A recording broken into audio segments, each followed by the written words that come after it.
Hello and welcome to Let's Talk Spoop.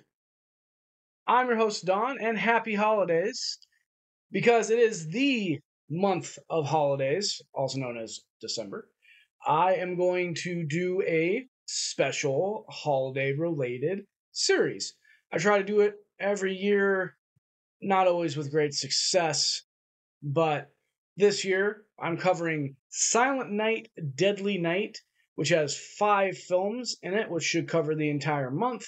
And I may or may not cap off the month with a tier video. This really depends upon how I feel by the time I get to the 5th movie. Believe it or not, I've never seen any of these movies, which is insane to me. I was talking to Jeremiah about it. I have a huge love for slasher films. I have a huge love for horror films, clearly. And yet somehow I have never seen this classic film, nor any of its arguably classic sequels. So, without further ado, let's go ahead and jump into Silent Night, Deadly Night. I watched this on Fossum. It was the only thing I could watch it on. The movie's about an hour and 22-ish minutes long. It took over 2.5 hours to watch. Fossum has a lot of commercials. It's like watching a movie on TNT when I was a kid. Only not, because I'm now an adult and I don't have cable. Instead, I just stream everything, because with all of the streaming networks and the free streaming networks out there, having cable is silly. Anyway, that out of the way. As per usual on Let's Talk Spoop, we break things down into 6 separate categories. Those 6 separate categories are story, acting, music, atmosphere, look, and finally creep. So, how does Silent Night, Deadly Night hold up? For those of you who have not seen it yet, I'm going to talk about the story. It has a kid with his family, and they go to visit his essentially catatonic grandfather. And while it's just him sitting with the grandfather, he starts talking to him. He starts saying some really messed up stuff about Santa Claus coming to murder him. Kid starts to freak out, and the family doesn't really believe him because the grandpa is catatonic. But then, on their drive home, there's a guy who is pulled over to the side of the road or in the middle of the road because his car appears to have broken down, dressed like Santa Claus. So, of course, they pull over to help. And he murders them. And that's your opening. It's very brutal.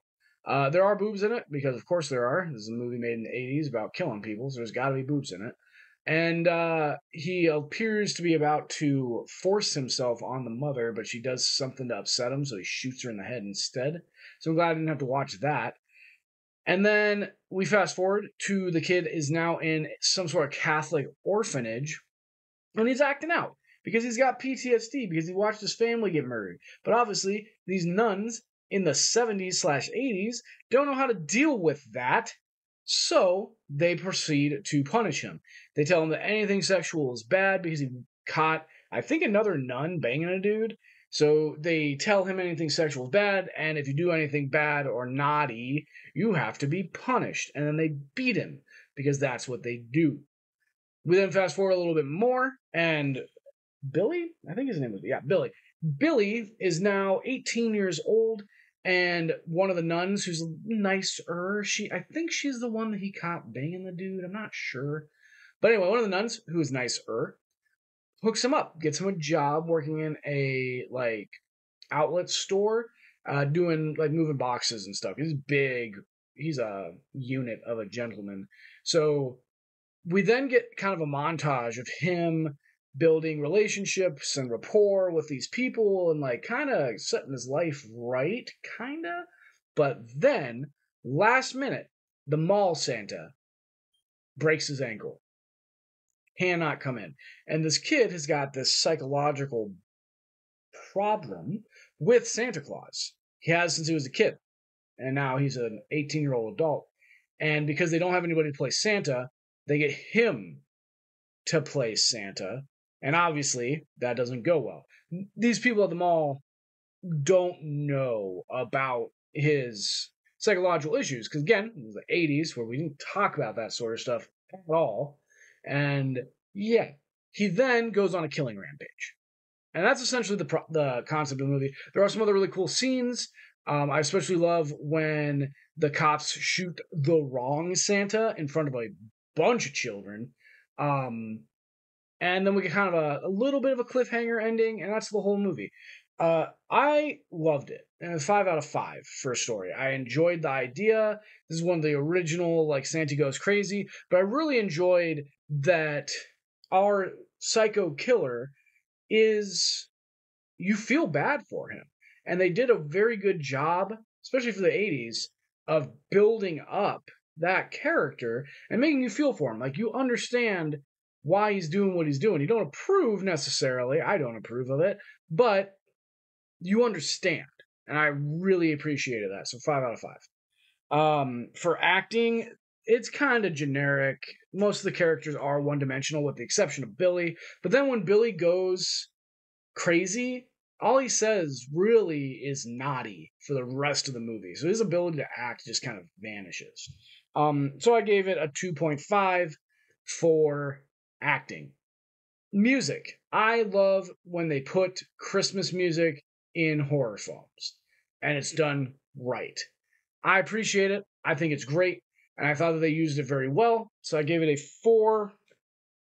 Yes, a 4 out of 5 for music. Look, it's 1980s gore special effects. 3 out of 5. Creep.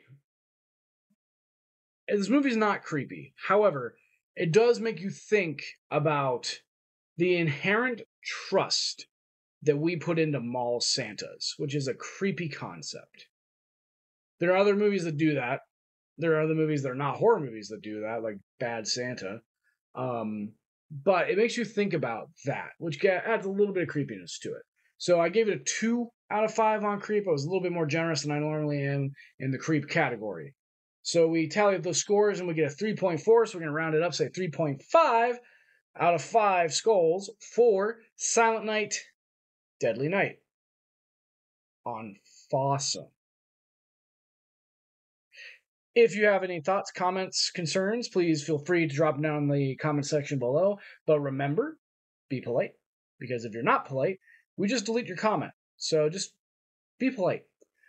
If you enjoyed this review or any of my other reviews or anything else that's on this channel, please think about liking or subscribing or joining the channel. We're trying to get up to 5,000 subscribers next year, which would be phenomenal. So please think about doing that. Okay, thanks, bye, and happy holidays.